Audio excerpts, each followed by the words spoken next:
GTII faced some downside pressures today with a small bounce towards the end of the day. Let's go ahead and see if that bounce shifted momentum towards the upside in any which way possible. What is up, you guys? Thank you so much for stopping by once again. This is ARCa coming at you with a GTII technicals and raw price action threat of analysis on this Wednesday. Before we get started, please make sure to subscribe to the channel, like the video, and share the video with a friend so that you and them could consider joining our trading community in Discord called ARCa Bulls. With that said, let's dive right into the charts. Okay, you guys, we're looking at GTII here on the 8-hour chart, and this is essentially the price action from today, right? Both of these here we go. Both of these candles here. Okay, so huge capitulation with a bounce to the upside. We went down to that 76.01 and bounced to 78.50. So pretty nice bounce from that zone there, right? So what I want to do here is evaluate the raw price action and also some of the momentum indicators to see if we have a shot to make an upside from this point. Okay, and the reason why I'm saying this is because we're about to face a macro closure. Okay, and one that happens only once. Of course, I mean literally just once a year, and that is going to be the semi-annual closure, or AKA the 6-month closure, right? So let's go ahead and evaluate that, so just so you can see, right? Here it is. We have a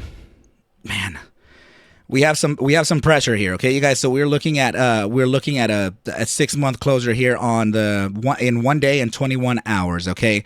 So this, of course, just happens. You know, it doesn't happen so often because it's 6 months, right? So we're about to get that, and it would be incredible if we actually start to face that upside that we looked at based on the time fractals that we were looking at on the monthly, right? So on the monthly time is where we were looking at this. Let me just show you what that is.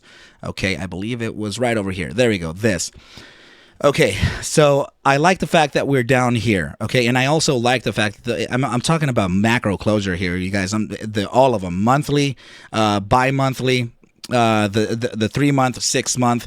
All that stuff is about, and the weekly, of course. So, and yeah, so all of that stuff is going to be closing here in a day and 21 hours, which is literally Friday, right? So I like that we're down here, like I was saying, and I like that we're actually facing this support. We're bouncing here. That means that the bulls are actually not done, and they're also not allowing the price action to fall beneath the lows that we faced at on what was it, the 68-cent low, right? So that's a good sign, and it's also the end of the period that we were looking for here, right? The 241-day period.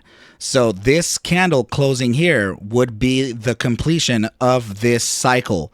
Okay, so, and remember that cycle has a lot of relevance to recent price. I'm talking recent as in recent as in this entire section here, and also back here, right? So high relevance with that 244 and 200, or just a 240 day, repeating time fractal here. So that's what I'm saying here. It's that we're about to get that macro closure, and there could be a chance here, guys, that GTII may start accumulating here and start to make its trek to the upside. Okay, so we have to practice some patience here, and we also have to keep an eye on our assets, right? So let's go ahead and move on to the next chart. I think I had it right about here. What I would like to point out here first is the immediate short-term time frame hourly candle. There is a small, I know it's a very short-term time frame here, but still, right, we definitely ended up printing a bullish engulfing on the hourly time frame, which is also a very good thing. Next thing to notice is the volume profile. Notice how the volume bar here has has succeeded the moving average towards the upside. That usually flags day traders and all kinds of traders to get long the asset, right? So another thing we should notice here is that we're probably, we're in the gravitational zone here where we can face two areas of resistance before coming down, right? But I am noticing here that the stochastic momentum is starting to shift, and I'm also starting to notice that the MACD is also starting to shift. So there is a good chance here that we can succeed the SMA 14 on the hourly and continue on to the upside here. Okay, so if we were to look at this in the immediate short-term time frame, yeah, we have the 30-minute stochastic momentum showing an upside there while contracting volatility. Okay, and it has made a clean break out of the SMA 14 towards the upside. Notice here on the 30-minute time frame, we're printing our first bar on the MACD histogram and getting that bullish cross on the MACD as well. Okay, so likely the 15 has an upside pivot too. There you go. With increasing volatility, same thing here on MACD and the RSI as well. Okay, so let's just take a look at that bi-hourly time frame. It looks like it could be corrective here as well, as it is incredibly oversold. And please notice here that we're getting the first weakness bear bar on that MACD indicator, right? So what that's basically telling me is that we are in essence preparing for an upside here. And if we were to take into deep consideration here the bi-hourly resistance from the SMA 14, then we could actually look at a couple things, right? So if we were looking at a larger term time frame, 14 period, I would naturally look at our EMA 21, located right at about 83.14. Of course, we may actually face some resistance at that level, but it would be good for us to face that resistance so that we can come back and test either the SMA 10 or the EMA 9 between 80 cents and 81 cents as a form of support before actually continuing on to the upside.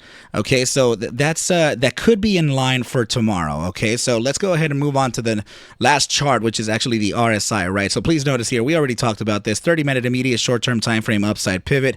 We have that bi-hourly reflecting that upside pivot with a resistance level there as well.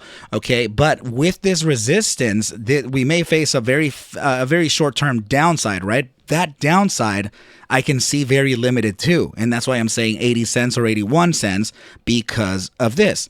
All right, so we have the 12-hour time frame here facing a support from the SMA 14 in a relative short time. The daily time frame as well facing that support at the SMA 14. Let's look at the 12-hour, the 8-hour, just in case we're okay. Yeah, not a problem. I'm definitely seeing a limited upside for now and a limited very short-term downside before we can actually validate or confirm the support that we're going to face at 80 or 81.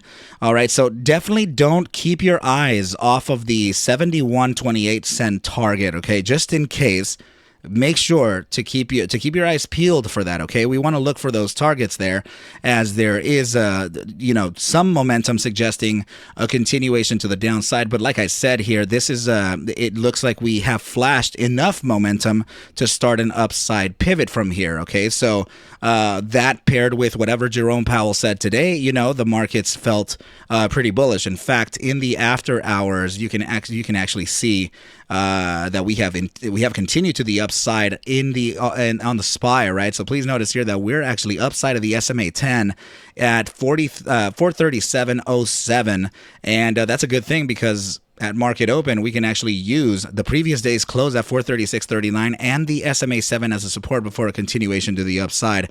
TQQQ also measuring an upside continuation as well, and currently at that SMA 10 support. So yeah, things are looking okay, you guys. We may actually get some broader market support here, hopefully, right? So let's keep an eye on the targets. Please remember first and foremost that I am not a financial advisor. Take whatever I do show and iterate within these videos as just a form of entertainment, as I cannot suggest for you to buy, sell, or hold any assets whatsoever. Okay, team. I think this is a pretty good place to leave off. If anything, you know where to reach me, team. I wish you well, a very, very good night, and I will catch you at the bell mañana. Adios.